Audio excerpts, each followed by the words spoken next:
நாம் எல்லாருமே டைட்டன் சப்மர்சிபிளை பற்றி நிறைய விஷயங்கள் தெரிந்து கொண்டோம். இந்த டைட்டன் சப்மர்சிபிள் எங்கே போகுது? டைட்டானிக்கை பார்க்க போகுது. 1912 அதனுடைய டிராவலை தொடங்கின டைட்டானிக் மூழ்கிடுது. அப்படி மூழ்கின அந்த டைட்டானிக்கை கண்டுபிடிப்பதற்கு 73 வருடங்கள் ஆனது. 1985 தான் டைட்டானிக்கினுடைய எஞ்சிய பாகங்கள் கடலுக்கடியில் கிடப்பதை கண்டுபிடிக்கிறாரு ரோபர்ட் பலார்ட் அவர்கள்.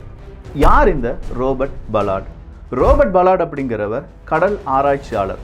மிகப்பெரிய அளவில் ஆராய்ச்சிகள் செஞ்சுட்டு இருக்கிற அந்த மனுஷனுக்கு 1970-75 இந்த காலகட்டத்தில் எல்லாமே டைட்டானிக் மூழ்கி விட்டது, அது இந்த இடத்துல தான் இருக்கும் அப்படிங்கிறது மட்டும் தெரிகிறது. ஆனால் அதை கண்டுபிடிக்கணும், அதில் மிகப்பெரிய அளவில் ஒரு ரோபோட் சப்மர்சிபிளாக உருவாக்கினால் மட்டும்தான் கண்டுபிடிக்க முடியும் அப்படிங்கிறது தெரிந்து கொண்டதனால் அவர் ரொம்ப கஷ்டப்பட்டு ஒரு ரோபோட்டினுடைய புரோட்டோடைப்பை உருவாக்குறார். ஆனால் இந்த புரோட்டோடைப்பை கடலுக்கடியில் செலுத்துவதற்கு பணம் நிறைய தேவை. பணத்தை விட அதுக்கான அதிகாரமும் வேணும். அது யார்கிட்ட கிடைக்கும்? கண்டிப்பாக அமெரிக்காவினுடைய கடற்படை வழியாகத்தான் கிடைக்கும். ஸோ அமெரிக்காவினுடைய அந்த கடற்படை வீரர்கள், அவங்களுக்கு தெரிஞ்ச நபர்கள், இப்படி எல்லார்ட்டையுமே ஒரு ரிக்வெஸ்ட்டை வைக்கிறார் ரோபர்ட் பலார்ட் அவர்கள். ரோபர்ட் பலார்ட் அவர்களை பார்ப்பதற்கு அமெரிக்காவினுடைய கடற்படையின் சப்மரைன் வார்ஃபேரினுடைய டெப்யூட்டி சீஃப் ரொனால்டு தன்மன் அப்படிங்கிறவர் அழைப்பை கொடுக்கிறார். ரொனால்டு அவர்கள்ட்டிருந்து வந்த அழைப்பு இந்த பலார்ட் அவர்களை, அதாவது ரோபர்ட் பலார்ட் அவர்களுக்கு மிகப்பெரிய ஒரு சந்தோஷத்தை கொடுக்குது. ஏதோ நமக்கு காசு தரப்போகிறாங்க, அந்த காசை வச்சு நம்ம டைட்டானிக்கை கண்டுபிடிக்க போகிறோம். 1982 ரோபர்ட் பலார்ட் அவர்களுடைய இந்த கனவு மெய்ப்பட்டதா? இல்லை டைட்டானிக்கை கண்டுபிடிப்பதற்காக அமெரிக்க இராணுவம் ஏன் பல கோடி ரூபாய் செலவழிச்சாங்க? அமெரிக்க இராணுவத்துக்கு பின்னாடி இருந்த வேறொரு மர்மமான பக்கம் இருக்கே, அந்த பக்கத்துக்கும் ரோபர்ட் பலார்ட் அவர்கள் மறைத்த பக்கத்திற்கும் என்ன சம்பந்தம்? இன்னைக்கு டைட்டனை பற்றி பேசுகிறவங்க நாளைக்கு டைட்டானிக்கை பற்றியும் அதுக்கு பின்னாடி இருக்கக்கூடிய வரலாறு பற்றியும் தெரிந்து கொண்டோம் என்றால் நிச்சயமாக ஒரு பெரிய மிஸ்ட்ரியை நாம் அவிழ்த்த மாதிரி ஆயிரும். அந்த மிஸ்ட்ரியை இப்போ அவிழ்க்க போகிறோம். அன்பு தமிழ் நெஞ்சங்களுக்கு தமிழ் பொக்கிஷத்தின் வணக்கங்கள்.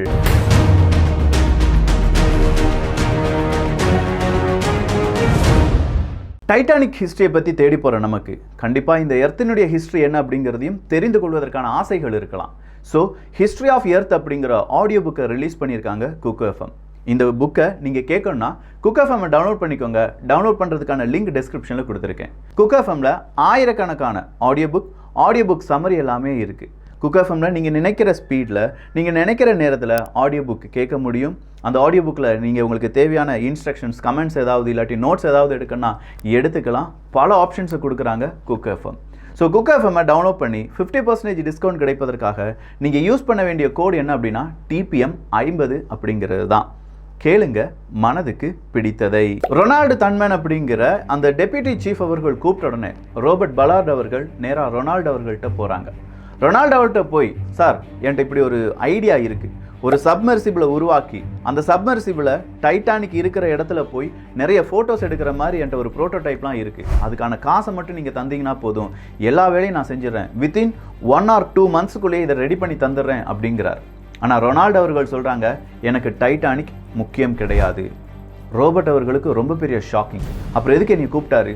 இந்த கேள்வியுடனே அடுத்தடுத்த நிமிடங்கள் இந்த ரோபர்ட் அவர்களுடைய வாழ்க்கையில் நகர்கிறது. அப்போ ரொனால்டு அவர்கள் சொல்கிறாங்க, எங்களுடைய கவர்மெண்டின் படி, அமெரிக்காவினுடைய அரசாங்கத்தின் ஆணைப்படி 2 சப்மரைனை நாங்கள் தேடிட்டு இருக்கோம். ஒரு சப்மரைனுடைய பெயர் USS த்ரெஷர் அப்படிங்கிறதும், இன்னொரு சப்மரைனுடைய பெயர் USS ஸ்கார்பியன் அப்படிங்கிறதும் தான்.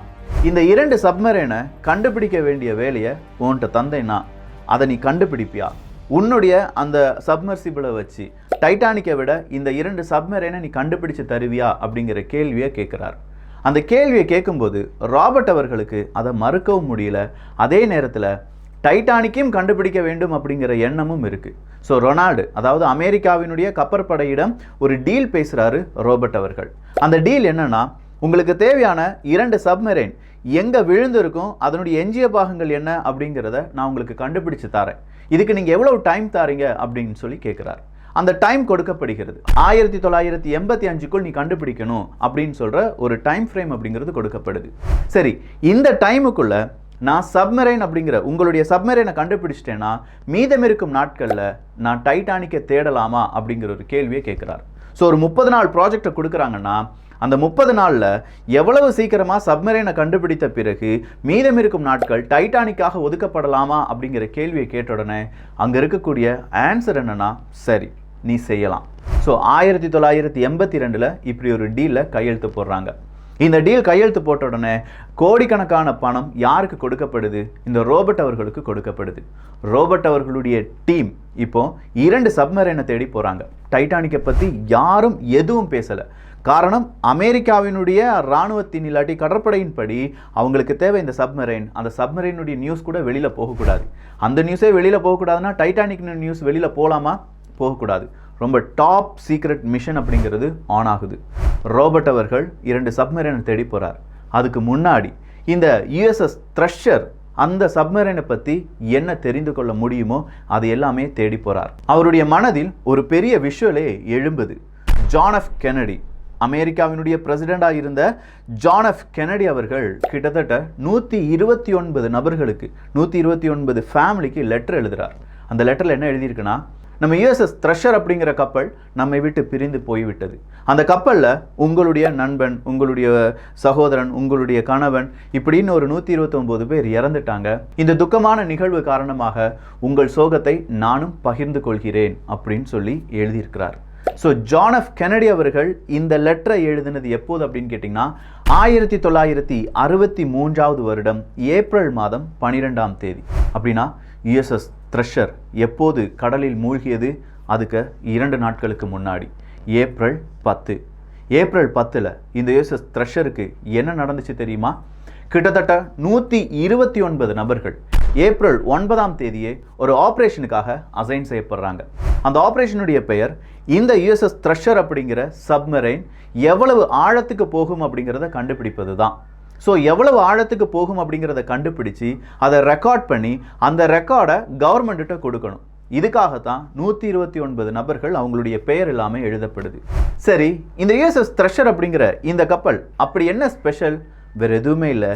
இதுதான் அமெரிக்காவினுடைய அணுசக்தியால் இயங்கக்கூடிய சப்மரைன். முதலாக ஒரு கடலில் மூழ்கிய அணுசக்தியால் இயங்கக்கூடிய சப்மரைன் அப்படிங்கிற ஒரு ஸ்பெஷல் தான். கோல்டு வார் நடந்துட்டு இருக்கு. இந்த கோல்டு வார் நடந்துட்டு இருக்கும்போது சோவியத் யூனியன் ரஷ்யாவுக்கும் அமெரிக்காவுக்கும் இடையே கடுமையாக கடல் மார்க்கமாகவும் யுத்தம் அப்படிங்கிறது வரலாம் அப்படிங்கிறது எல்லாருக்கும் தெரிஞ்ச விஷயம்தான். ஸோ கடல் வழியாக சோவியத் யூனியன் ரஷ்யாவினுடைய மூவ்மெண்ட்டை உளவு வேலை பார்ப்பதற்கும் அவங்களுடைய கப்பல்களை அடித்து நொறுக்குவதற்கும் அவங்களுடைய சப்மரைன்ஸை அடித்து வீழ்த்துவதற்கும் தான் இந்த யுஎஸ்எஸ் த்ரஷர் அப்படிங்கிற இந்த கப்பலை உருவாக்குறாங்க. இந்த கப்பலை உருவாக்கும் போது இந்த கப்பல் தான் அந்த காலத்தில் அதிநவீன கப்பல். இது ஒரு அட்டாக் சப்மரைன், அது கூடவே ஹண்டர் கில்லர் கிராஃப்ட் அப்படின்னு சொல்லி அழைத்தார்கள். ஸோ 2 விதமான வேலைக்கும் இந்த ஒரு சப்மரைனை பயன்படுத்தலாம். இந்த சப்மரைனில் ஷிகர் ஷேப்டு ஹல் அப்படிங்கிறது பொருத்தப்படுகிறது. அது மட்டும் இல்லாமல் BQQ-2 சோனார் அப்படிங்கிறதும் வைக்கப்படுகிறது. இதனுடைய டோம், இந்த சோனாரினுடைய டோம் மட்டுமே 15 ஃபீட் டயமீட்டர் கொண்டது. 1241 டிரான்ஸ்டியூசர்ஸை உள்ளடக்கியது அப்படின்னு சொல்லலாம்.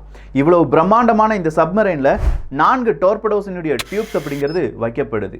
அதுவும் சோனாருக்கு லெஃப்டில் 2, ரைட்டில் 2, 10 டிகிரி அப்படியே சென்டர் பொசிஷன்லேருந்து டீவியேட் ஆகி நிற்கிற மாதிரி தான் இந்த டோர்படோஸ் டியூப்ஸ் அப்படிங்கிறது வைக்கப்படுது.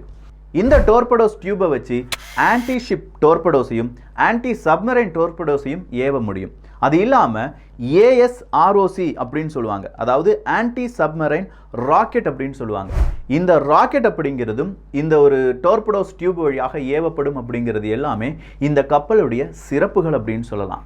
ஸோ மிக நீண்ட காலமாக தண்ணீருக்குள்ளேயே இருந்து சோவியத் யூனியன் ரஷ்யாவை அடிக்கணும் அப்படிங்கிறதுக்காக மட்டுமே உருவாக்கப்பட்ட ஒரு சப்மரைன் தான் இந்த யுஎஸ்எஸ் த்ரஷர். இந்த யுஎஸ்எஸ் த்ரஷர் 1961 கமிஷன் செய்யப்படுது. 1961 கமிஷன் செய்யப்பட்ட இந்த ஒரு சப்மரைன் கொஞ்சம் நாட்களாகவே பலவிதமான ஆப்ரேஷனுக்கு சென்று வரும்போது தான் அதனுடைய பல செக்மெண்ட்ஸ் அப்படிங்கிறத அவங்க என்ன செய்கிறாங்க, என்ஹான்ஸ் பண்ணுறாங்க. அப்படி என்ஹான்ஸ் பண்ணும்போது அதனுடைய ஆழமும் அதிகரிக்கலாம், இன்னும் நம்ம டீப்புக்கு போகலாம் அப்படிங்கிற ஒரு உறுதிக்கு வராங்க. அப்படி எவ்வளவு டீப்புக்கு போக முடியும் அப்படிங்கிற ஒரு ஆராய்ச்சி தான் 1963 ஏப்ரல் மாதம் 9ஆம் தேதி அசைன் செய்யப்படுகிறது. அதுக்கு கொஞ்சம் நாட்களுக்கு முன்னாடி இதுல சில பல பிரச்சனைகள் இருக்கு. அந்த பிரச்சனையை சால்வ் பண்றதுக்காக துறைமுகங்களில் ஒதுக்கப்படுகிறது இந்த USS த்ரஷர். அந்த நேரத்தில் இந்த 129 க்ரூ மெம்பர்ஸ் இருக்காங்கன்னு சொல்றோம்ல, அவங்களுடைய எல்லா உறவினர்களும் வராங்க. வந்து அந்த கப்பலுக்கு ஒரு ஃபேர்வெல் கொடுக்குறாங்க. ஓகே, இனி எந்த பிரச்சனையும் கிடையாது, ஏன்னா நீண்ட தூரம் நம்ம என்ன செய்ய போறோம், டிராவல் பண்ண போறோம். இது ஒரு நியூக்ளியர் சப்மரைன், டீசல் சப்மரைன் மாதிரி அடிக்கடி மேலே வந்து ஃபியூலை ரீஃபில் பண்ண வேண்டிய தேவை எதுவுமே கிடையாது. ஸோ எல்லாமே கரெக்டாக இருக்கா அப்படிங்கிறதெல்லாம் செக் பண்ணி 1963 ஏப்ரல் மாதம் 9ஆம் தேதி டைமர் அப்படிங்கிறது ரன் ஆகுது. Deep dive test 220 mile Cape Cod அப்படிங்கிற துறைமுகத்திலிருந்து 220 மைல் தூரத்தில் தான் இந்த டீப் டைவ் டெஸ்ட் அப்படிங்கிறத செய்ய போகிறது USS த்ரஷர். கரெக்டா விடிய காலை 3:45 9ஆம் தேதி 1963 த்ரஷர்ஸ் என்ஜினியர்ஸ் 4 hours கவுண்டவுன் அப்படிங்கிறத ஸ்டார்ட் பண்ணுறாங்க.